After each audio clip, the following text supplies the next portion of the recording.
misaotra ihany koa ny fitsarana misahana fifidianana nanao ny asany atsaka sy andavany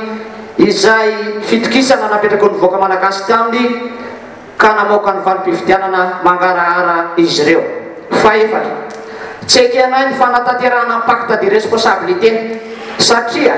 eritreretin'ny sasany olombitsy kajikajy politika hampiarina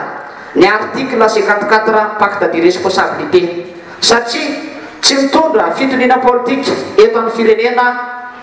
Izay kosa dia manao antsavo hanatanterahana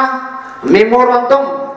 mba samy iroso ny fanaovan-tsonia ndrotota dia ny filoham-pirenena sy ny député rehetra tsy akanavaka izay voakasika memorandum io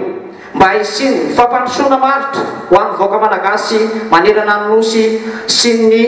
mba hisiny ny stabilité politika eto amin'ny firenena. Fahadimy,